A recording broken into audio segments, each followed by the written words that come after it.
ನಮ್ಮಲ್ಲೇನಾಗಿದೆ ಮಾನ್ಯ ಸಭಾಧ್ಯಕ್ಷರೇ, ಒಂದು 150 ಎಕರೆ ವಿಸ್ತೀರ್ಣದಲ್ಲಿ ಕೈಗಾರಿಕಾ ಪ್ರದೇಶ ಇದೆ. ಅಲ್ಲಿ ಏನು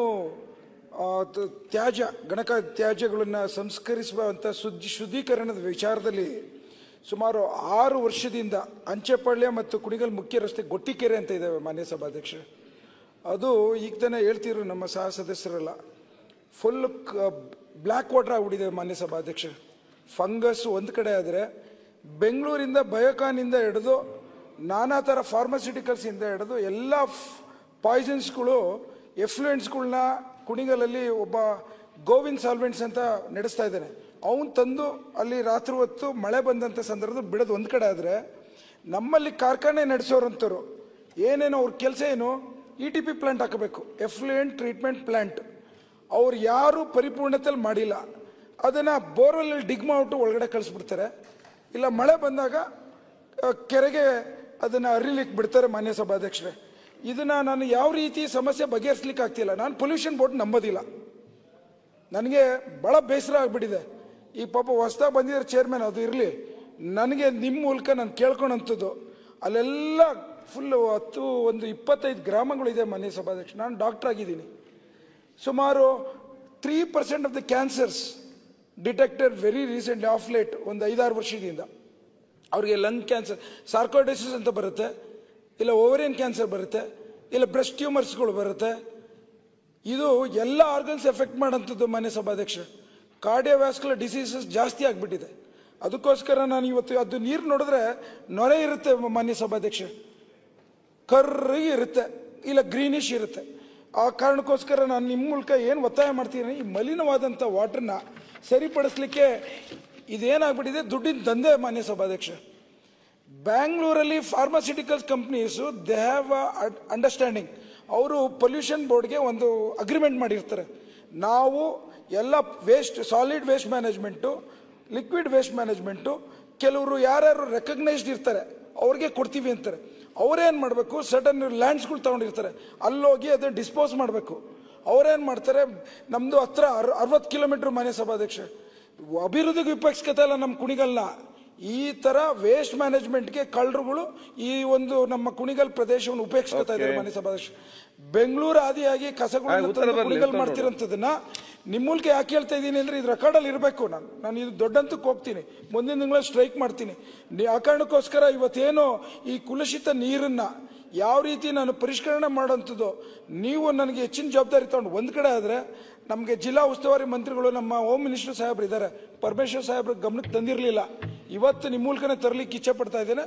ಅವರು ಇನ್ಸ್ಪೆಕ್ಷನ್ ಬಂದು ಯಾವ್ಯಾವ ಫ್ಯಾಕ್ಟ್ರಿಗಳಲ್ಲಿ ETP ಪ್ಲಾಂಟು ಏನು ರಿಕ್ವೈರ್ಮೆಂಟ್ ಇದೆ ಪೊಲ್ಯೂಷನ್ ಬೋರ್ಡ್ದು ಅಗ್ರಿಮೆಂಟ್ ಪ್ರಕಾರ ಯೂಸ್ ಮಾಡ್ತಾ ಇದ್ದಾರೋ ಇಲ್ವೋ, ಫುಲ್ ಫ್ಲೆಡ್ಜ್ ETP ಪ್ಲಾಂಟ್ಸ್ ಇದೆಯೋ ಇಲ್ವೋ, ಇಮಿಡಿಯೇಟ್ ತಕ್ಷಣವೇ ಅದನ್ನು ಯಾವ ರೀತಿಯಲ್ಲಿ ಕಡಿವಾಣ ಹಾಕಿ ಯಾರು ಬೆಂಗಳೂರಿಂದ ತರ್ತಾರಂತ ಎಫ್ಲುಯೆಂಟ್ಸ್, ಕಮರ್ಷಿಯಲ್ ಎಫ್ಲುಯೆಂಟ್ಸ್ ವಿಚಾರಕ್ಕೆ ನನಗೆ ಅದನ್ನು ಲೈಸೆನ್ಸ್ ಕ್ಯಾನ್ಸಲ್ ಮಾಡಬೇಕು. ಇವತ್ತೇ ನನಗೆ ಆ ಮಾತು ಕೊಡಬೇಕು. ಯಾಕೆಂದರೆ ಜಿಲ್ಲಾ ಉಸ್ತುವಾರಿ ಮಂತ್ರಿಗಳು ಸಾಹೇಬ್ರಿದ್ದಾರೆ, ಅವ್ರು ಕೊಟ್ಟು ನನಗೆ ಇದೇನಾರ ಮಾಡಿ ಸಹಾಯ ಅಂತ ನಮ್ಮ ಗ್ರಾಮಸ್ಥರನ್ನು ಬದುಕಿಸೋಂಥ ಒಂದು ಕೆಲಸವನ್ನು ಅವ್ರು ಮಾಡ್ಬೇಕಾದಂಥ ಜವಾಬ್ದಾರಿ ಪರಮೇಶ್ವರ್ ಸಾಹೇಬ್ರಿಗಿದೆ. ಸೊ ಹಾಗಾಗಿ ಅವರೇ ಉತ್ತರ ಕೊಡಲಿ ನನಗೆ. ಮಾನ್ಯ ಅಧ್ಯಕ್ಷರೇ, ಮೊದಲನೇದಾಗಿ ಜಿಲ್ಲಾ ಉಸ್ತುವಾರಿ ಸಚಿವನಾಗಿ ಅವ್ರಿಗೆ ಭರವಸೆಯನ್ನು ಕೊಡ್ತೇನೆ. ನಾನು ಕೂಡ ಆ ಗೊಟ್ಟಿಕೆರೆ ಸ್ಥಳಕ್ಕೆ ಭೇಟಿ ಕೊಟ್ಟು ಏನು ಕ್ರಮ ತಗೋಬೇಕು ಅನ್ನೋದ್ರ ಬಗ್ಗೆ ನಾನು ಕೂಡ ಪರಿಶೀಲನೆ ಮಾಡ್ತೇನೆ ಅಂತೇಳಿ ಮಾನ್ಯ ಸದಸ್ಯರಿಗೆ ಹೇಳೋದಕ್ಕೆ ಬಯಸ್ತೇನೆ. ಈ ಮಧ್ಯೆ ಮಾಲಿನ್ಯ ನಿಯಂತ್ರಣ ಮಂಡಳಿಯವರು ಅಲ್ಲಿಗೆ ಆಗಲೇ ಭೇಟಿ ಕೊಟ್ಟಿದ್ದಾರೆ. ಅವರು 4/8/25ರಲ್ಲಿ ಸ್ಥಳ ಪರಿಶೀಲನೆ ಮಾಡಿದ್ದಾರೆ. ಮಾಡಿ ಅವರು 7 ಕೈಗಾರಿಕೆಗಳಿಗೆ ಈಗಾಗಲೇ ಮುಚ್ಚುವಂಥ ಆದೇಶವನ್ನು ಕೊಟ್ಟಿದ್ದಾರೆ. 7/8/25 ಜಲ ಕಾಯ್ದೆ ಅಡಿಯಲ್ಲಿ ಅವರಿಗೆ ಮುಚ್ಚೋದಕ್ಕೆ ಆದೇಶವನ್ನು ಮಾಡಿದ್ದಾರೆ. ಆಮೇಲೆ ಗೋವಿಂದ್ ಸಾಲ್ವೆಂಟ್ ಘಟಕದ ಮೇಲೆ ಅವರಿಗೆ ನೋಟಿಸ್ ಕೊಟ್ಟಿದ್ದಾರೆ. ಅವರು ಎಫ್ಲುಯೆಂಟ್ ಎಲ್ಲ ಅದು ಅವರೇನು ಕೆರೆಗೆ ಹೋಗುತ್ತೆ ಅಂಥೇಳಿ ಅವ್ರು ಹೇಳ್ತಾ ಇದ್ದಾರೆ.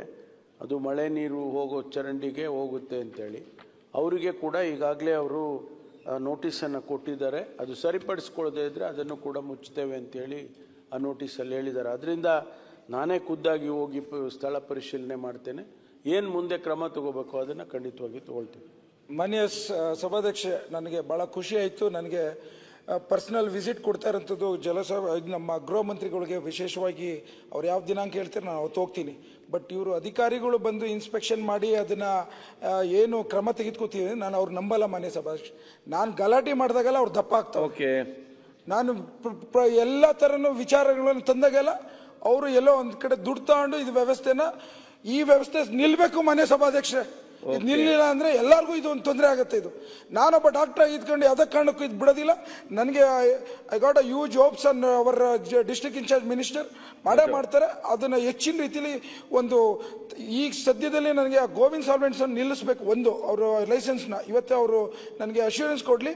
ಎರಡನೇದು ಅವತ್ತೇನು ಇನ್ಸ್ಪೆಕ್ಷನ್ ಮಾಡ್ತಾರೆ ಅದು ಒಂದಿನ ನೋಟಿಸ್ ಕೊಡ್ತಾರೆ, ನಾಳೆ ಪುನಃ ಸ್ಟಾರ್ಟ್ ಮಾಡ್ತಾರೆ. ಅದಾಗಕೂಡದು ಪರ್ಮನೆಂಟ್ ಸೊಲ್ಯೂಷನ್ ಐ ನೀಡ್ ಮಾನ್ಯ ಸಭಾಧ್ಯಕ್ಷ. ಓಕೆ, ದಿ ವೇದವ್ಯಾಸ್ ಕಾಮತ್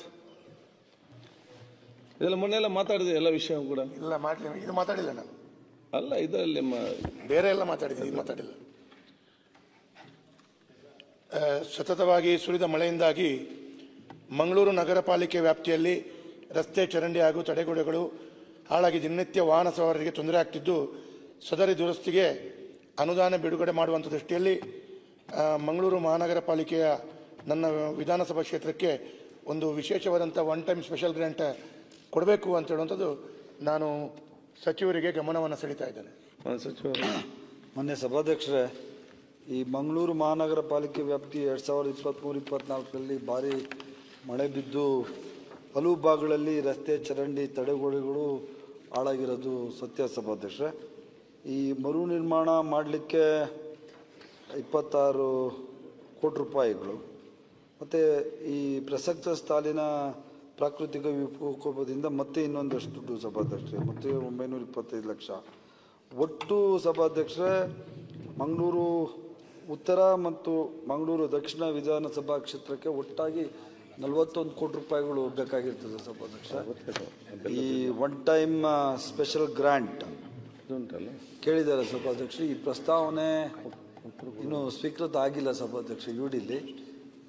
ಈ ಯುಡಿಲಿ ಸ್ವೀಕೃತ ಆದಮೇಲೆ ಸಭಾಧ್ಯಕ್ಷ ಫೈನಾನ್ಸಲ್ಲಿ ಆರ್ಥಿಕ ಪರಿಸ್ಥಿತಿಗಳನ್ನ ನೋಡಿಕೊಂಡು ಇದನ್ನು ಮುಂದಿನ ದಿವಸಗಳಲ್ಲಿ ನಾನು ಪರಿಶೀಲನೆ ಮಾಡ್ತೀನಿ ಅಂತ ಈ ಸಂದರ್ಭದಲ್ಲಿ ಹೇಳಿಕೆ ಬಯಸ್ತೀನಿ ಸಭಾಧ್ಯಕ್ಷ.